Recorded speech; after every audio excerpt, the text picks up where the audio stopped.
दिनैहाय जोङो जोबोद गोजोननाय मोन्दों मानो होनबा बेवहाय बिटिआरनि एजुकेशन डिपार्टमेन्टआ मोनसे प्रग्राम अर्गानाइज खालामनानै होदों बे जाहैबाय केरियार फेयार मानोना बेयो दिनै फरायसाफोरनि थाखाय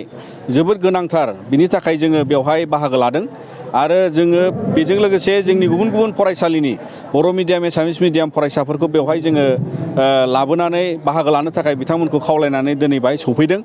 आरो बियो काजलगाव इउ एन ब्रह्म कलेजाव दिनै जि बानजायजानाय हाबाफारि बेवहाय जोङो दिनै माने आर्मिनिफ्राय डिफेन्सनिफ्राय मोननो हादों सासे लेफ्टेनेन्ट कर्नेल तुषार शर्मा होननाय बिसमुरिनिफ्राय आरो बेजों लोगोसे जोङो CIT निफ्राय सासे एसिस्टेन्ट प्रफेसार JD बसुमतारी होननाय बिथांखौ मोननो हादों आरो बेजों लोगोसे जोङो BB इन्जिनियारिं कलेजनि भाई दम्बारु बसुमतारी होननाय सासे एसिस्टेन्ट प्रफेसारखौ मोननो हादों मेडिकेल कलेज क'क्राझारनिफ्राय जोङो बेवहाय assistant professor doctor Amit Mushahary बिथांखौ मोननो हादों आरो बिदिनो बिटिआरनि जि डेभेलपमेन्ट फेल'स माखासे दं बिथांमोनहा बाहाय गाइड खालामगोन फरायसाफोरखौ जे दिनैनि समाव एजुकेशननिफ्राय मानो सुपार 50खौ मानो लानाय जादों आरो बिसेसके बड'फा उपेन्द्रनाथ ब्रह्मनि गाबोननि फरायसा सानजों सोमोन्दो लाखिनानै बे हाबाफारिखौ डिपार्टमेन्टआ बेखौ खुंनानै होदों आरो बेखायनो जों जोबोद बरायदों आरो दिनै फरायसाफ्रा गावनि जिउ राहा लामा दानायाव जाहाथे बिथांमोनहा लेखा फरायनायाव माबायदि फरायनानै गावनि जिउ राहाखौ सहाय खालामलांनो हागोन बबे बबे जिउ राहायाव बिथांमोना गावनि सायख'नाय थांखियाव सौहैनायनि लामा लागोन बिनि सोमोन्दै दिनै बेवहाय फरायसा सानजों लोब्बा लाखिनानै बेबादि मोनसे हाबाफारिखौ लानाय जादों मानोना गाबोननि दिना मोनसे बयबो फसंथाना बेखौ फालिगोन जिहेतु आरो फरायसाफ्रा बेयाव बयबो थागोन जे बड'फा उपेन्द्रनाथ ब्रह्मनि जोनोम सानावहाय फरायसा सान हिसाबै आसाम नाङैनो बेखौ फालिगोन दा बिदिनो दिनै जोङो दुलाराय बर' फरायसा आफादा बे डिपार्टमेन्टनि बानजायनायखौ मोजां मोननानै जों बेयाव बाहागो लानानै बिथांमोना जाहाथे इयुनावबो फरायसाफोरनि केरियारनि थाखाय इयुननि मोजांनि थाखाय बेबायदि हाबाफारि सम सम लायोबा मोजां जायो होननानै जों सानो बेजों लोगोसे दिनैनि बेवहाय बिथांमोनहा गोबां फरायसाफ्रा माने बाहाय बाहागो लानानै मोजां मोननायजों लोगोसे बिथांमोना जाहाथे गाव गावनि मदद जायो बेखौ जोङो मिजिंथियो आरो बेजों लोगोसे जोङो बिटिआरनि एजुकेशन डिपार्टमेन्टखौ साबायखर बावो बिथांमोना बे अर्गानाइज खालामनानै होनायनि थाखाय दा फैबाय थानाय समाव जोङो जिहेतु दुलाराय बर' फरायसा आफाद आरो गुबुन गुबुन सात्र संगठनफ्राबो बेबायदि हाबाफारि लायो दा बिनि गेजेराव बेबायदि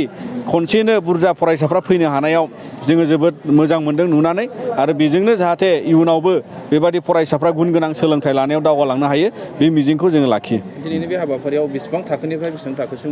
बाहागो लानाय फरायसा आरो बबे जायगायाव बेवहाय बिसेसके नैबे चिरांनि जिल्लानि सिङाव थानाय 9 थाखो आरो 10 थाखो आरो 11 थाखोआव फरायनाय फरायसाफ्रा बेयाव बाहागो लाफैदों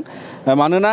खायफा 12 थाखोआव फरायनायफ्रा आनजाद होनायनि उनाव बिथांमोना न' फारसे थांनाय दंहैयो आरो 10 थाखोनि जाय मेट्रिक आनजाद होबाय बिथांमोनाबो खायसेया माने जायगायाव गैया गावबागाव न'आव थानाय आरो बिनिखायनो बेवहाय दानि फरायफुनाय 10 थाखो आरो 11 थाखोनि आरो 9 थाखोनि फरायसाफ्रा बाहागो लादों आरो चिरां जिल्लानि सिङाव थानाय गुबुन गुबुन हाइ स्कुलनि बेवहाय बाहागो लाफैदों आरो बिनि थाखायनो बेयो जोबोद मोनसे माने मोजां मोनसे हाबाफारि जादों होननानै जोङो बेखौ मानिनो हायो गाबोननि जिखिनि फरायसा सानखौ माबायदि फालिजानो लुगैदों रायजो राजा आरो गासै जोङो मिजिंथियो गाबोननि जि बड'फा उपेन्द्रनाथ ब्रह्मनि जोनोम सान बे फरायसा सान जेरावबो फालिजागोन बेवहाय जों आसा खालामो जे दिनै सरकारनिफ्रायबो गभर्नमेन्टनिफ्रायबो माखासे इन्सट्राक्सन दोनदों जाहाथे बेवहाय बड'फानि बिबार बावनायजों लोगोसे बड'फानि सावगारियाव बिबार बावनायजों लोगोसे बायदिसिना बेयाव बादायलायनाय जागोन कुइज कम्पिटिसन जागोन आर्ट कम्पिटिसन जागोन आरो गुबुन गुबुन गावबागाव लेभेलाव सावरायनाय लागोन बेयो मोनसे फसंथाननि गेजेराव गुबुन गुबुन बेबायदि हाबाफारि लानानै बिथांमोना बेखौ जाफुंसार होगोन होननानै जों मिजिंथियो मानोना बे फरायसा साना फरायसाफोरखौ थुलुंगा होनायनि थाखाय बड'फा उपेन्द्रनाथ ब्रह्मनि जिउ जारिमिनजों लोगोसे बर'फोरनि आरो गुबुन गुबुन माहारिया जौगानांगौनि थाखाय दावगालांनांगौनि थाखाय बियो मोनसे सम जे फरायसाफ्रा समाज माहारि रांखान्थि आरो गासै बेबादि समाज फोसाबनाय आरो समाज बेबस्थायाव रांखान्थि बेबस्था आरो गासैबो बिथिंखौ नोजोर बोनानै जौगानायनि हाबाफारियाव लोब्बा जानांगौनि थाखाय सासे फरायसाहा इयुन समसिम बिबान थायो बिनिखायनो बे गोथार साना जोबोद माने फालिनो गोनां होननानै जों आसा खालामो नोंथांमोनहा गावबा गावनि गथ'खौ काराटेनि सासे राफोद गेलेगिरि खालामनो गोसो दं नामा? हादरसायारि, हादरारि, हादर गेजेरारि थाखोसिम गेलेग्रा खालामनो गोसो दंब्ला नोंथाङा गोबाव दा खालामसै। सासे राफोद रोंखा-राखा काराटे गेलेगिरि खालामनो थाखाय नोंथाङा जानजि खाफ्रादो आरो मुं थिसनहैदो गलामगुरि काराटे एकाडेमियाव रोखा खौरांनि थाखाय 8720903713 मबाइल नाम्बाराव कन्टेक्ट खालामनो हागोन। बेबायदिनो बड' हाउस काराटे एकाडेमिनि थाखाय 6900451157, बेंटल काराटे एकाडेमिनि थाखाय 9678041226, बेरहांगाव काराटे एकाडेमिनि थाखाय 6901341656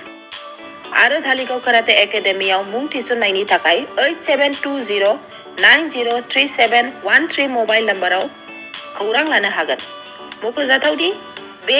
सोलोंसालिनिफ्राय सिगांनिफ्रायनो हादरसायारि, हादरारि, हादर गेजेरारि थाखोनि बादायलायनायाव गोबां फरायसाफोरा बान्था मोननो हाबोदों। बे मुंख'नाय फोरोंसालियाव रोंग'थि गोनां फोरोंगिरिया फोरोंथाय होनानै